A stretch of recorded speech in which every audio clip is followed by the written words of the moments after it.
በኢትዮጵያ እንደዚሁም በኤርትራ መካከል በማንኛውም ቅስፈት ጦርነት ሊነሳ ይችላል የሚሉ አንዳንድ ግምቶች ከትግራይ ባለስልጣናት እየተሰሙ ይገኛል።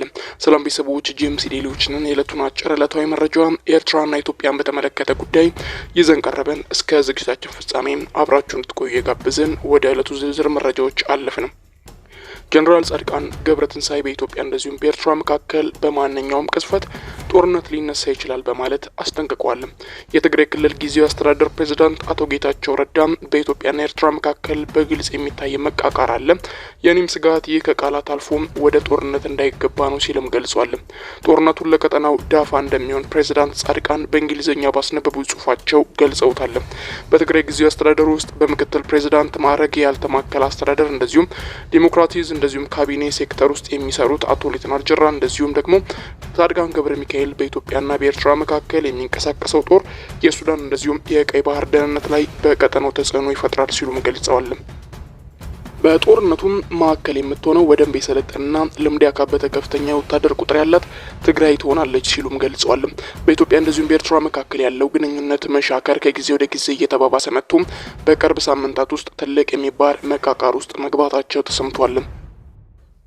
በአልጀዚራ ላይ ያስነበበው የኤርትራው ፕሬዝዳንት ኢሳያስ አፈወርቂ በቀጠናው ለሚፈጠር ተጠያቂ የሚያደርግ ጽሁፍን ተከትሎ በሁለቱ ሀገራት መካከል ያለው መቃቃር የተባባሰበትን ወቅት ያመላከተ ሆኗል።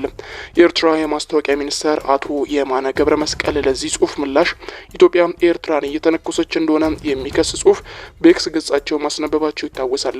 ከፕሪቶሪያው ስምምነት በኋላ በኢትዮጵያና በኤርትራ መካከል ያለው ግንኙነት እየሻከረ ጠቋሚ ምልክቶች ቢኖሩም ከሁለቱም ሀገራት በኩል በይፋ የተባለ ነገር እንደሌለ ሊታወቅ ይገባል።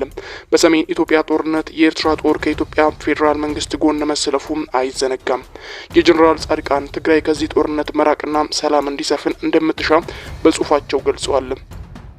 ዝግጅቱ የመጨረሻ ደረጃ ላይ ነው ያለው። ለጦርነት የሚደረግ ዝግጅት አንዳች ደረጃ ላይ ከደረሰ በኋላ ወደ ኋላ ለመመለስ እጅግ አዳጋች ነው ሲሉም ተናግረዋል።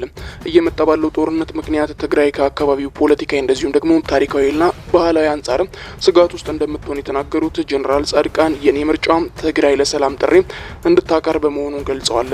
ሆኖም ግን መሪዎች ከድርድር ይልቅ ጦርነትን በሚመርጡበት ወቅት በኢትዮጵያና በኤርትራ መካከል ለሚኖረው ጦርነት የጦር አውድማ ትግራይ እንደምትሆን ስጋታቸውን አያይዘው ገልጸዋል። ትግራይ በአፍሪካ ቀንድ ባላት ቦታ እንደዚሁም ከአማራና አፋር ክልሎች ጋር አዋሳኝ መሆኗን ለሌሎች ሰዎች ጦርነት አስፈላጊ ያደርጋታል ሲሉም ገልጸዋል። የትግራይ ክልል ጊዜያዊ አስተዳደር ፕሬዝዳንት አቶ ጌታቸው አሁን ያለው ሁኔታ ወደ ጦርነት እንዳያድግ ማለታቸው ብቻ ጦርነትን ስለማያስቀር ትግራይ አስፈላጊ ወዳልሆነ ጦርነት ሳትፈልግ ልትገባ እንደምትችልም አስጠንቅቀዋል።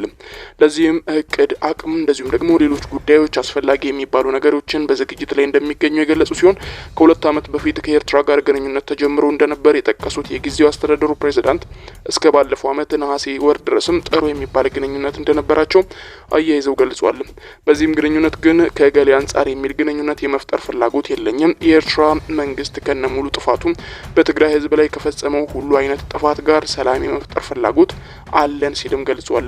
የኤርትራ መንግስት የወራሪነት ባህሪን አሳይቷል ያሉት ይኸው ፕሬዝዳንትም እንደ ኢትዮጵያ እንደዚሁም ሱዳን ያሉ ሀገራት እንደ መጠቀሚያም ሲያደርጋቸው ለማስተዋል ችያለሁ ያሉት ጻድቃን እንደዚሁም የኤርትራ መንግስት ፍላጎት እንደ እስራኤል አይበገሬ፣ እንደ ሲንጋፖር የበለጸገና እንደ ዴንማርክ ጤናማ የመሆን ፍላጎት አለው ሲልም ገልጸዋል።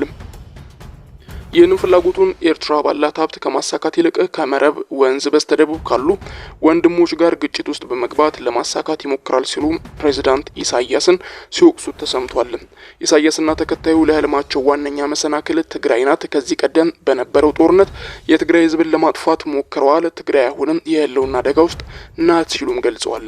በትግራይ አመራሮች በኩል ያለውን ክፍፍል የጠቀሱት ጀነራል ጻድቃን ከቀደመና ካሁኑ ወንጀላቸው ጋር ከተጠያቂነት ለማምለጥ ከኤርትራ ጋር መወገንን የሚመርጡ የትግራይ ልጆች እንዳሉ ለመናገር ወዳለው ሲሉም ተደምጠዋል። የትግራይ ጊዜያዊ አስተዳደር ከፌዴራል መንግስት ጋር ያለውን ግንኙነት ተፈናቃዮች መመለስ የሚመለከት ነው ያሉት ጌታቸው ረዳ ኤርትራ ማጥቃት የሚል አጀንዳ ማንሳት አልችልም፣ ግን የማይቀር ነገር አለ። የኢትዮጵያና የኤርትራ መንግስት ግጭት ውስጥ ከገቡ በጸሎት ብቻ እንደማንድን ከዚሁም ሊታወቅ ይገባል ሲሉም አያይዘው መግለጻቸው ተሰምቷል።